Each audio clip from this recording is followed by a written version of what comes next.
Jumpa lagi dengan lakon misteri. Di kesempatan kali ini akan mengangkat cerita rakyat Sunda yang menjadi pertanyaan banyak orang.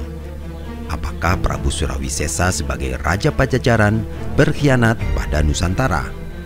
Sebagai kakak Raden Kian Santang lain ibu, yaitu Prabu Surawisesa, banyak orang yang menganggap ia gagal dalam memerintah kerajaan Pajajaran setelah menggantikan ayahnya Sri Baduga Maharaja Prabu Siliwangi. Sebenarnya apa kesalahan dari Prabu Surawisesa? Begini ceritanya. Prabu Surawisesa adalah anak dari pernikahan antara Kentring Manik dan Prabu Siliwangi. Dia adalah kakak lain ibu dari Raden Kian Santang.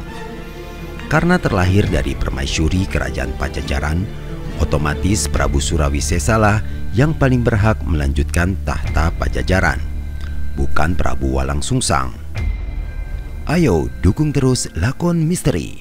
Jika kalian suka, jangan lupa subscribe, like, dan share ke grup WA atau sosmed kalian.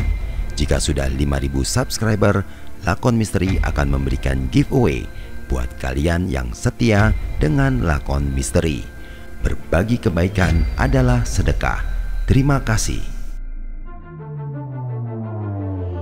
Perlu dicatat, dalam masa pemerintahannya Prabu Surawisesa bukanlah raja kaleng-kaleng. Dia sudah memimpin tidak kurang dari 15 kali pertempuran dalam masa 14 tahun kepemimpinannya.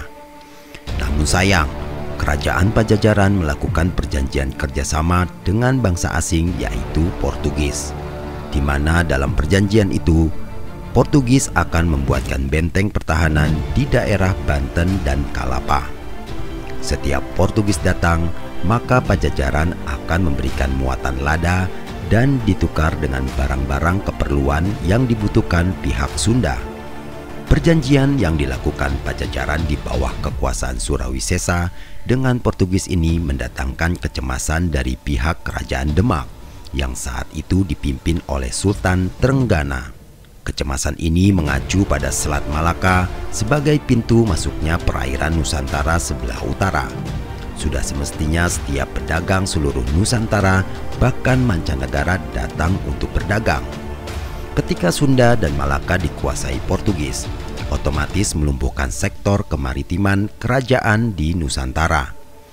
Saat itu semua orang tahu bahwa Selat Malaka adalah jalur utama dari perekonomian kerajaan lain termasuk Kerajaan Demak. Hal inilah membuat Sultan Trenggana dari Demak merasa gusar dan mengirimkan pasukan untuk menyerang Pajajaran. Pasukan ini dipimpin oleh Fadilah Khan atau Falatehan. Saat itu menjabat sebagai senopati Kesultanan Demak.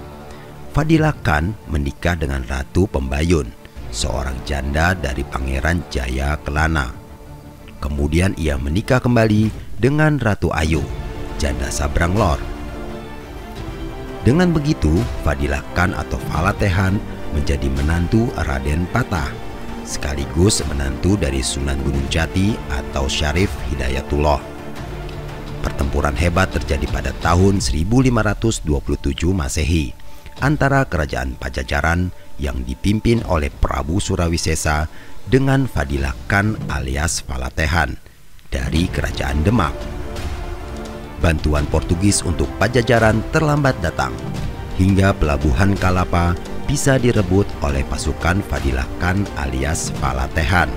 Kekalahan Pajajaran terungkap karena saat peperangan Fadilah Khan menggunakan senjata meriam dan dalam hal ini tidak dipunyai oleh kerajaan Pajajaran.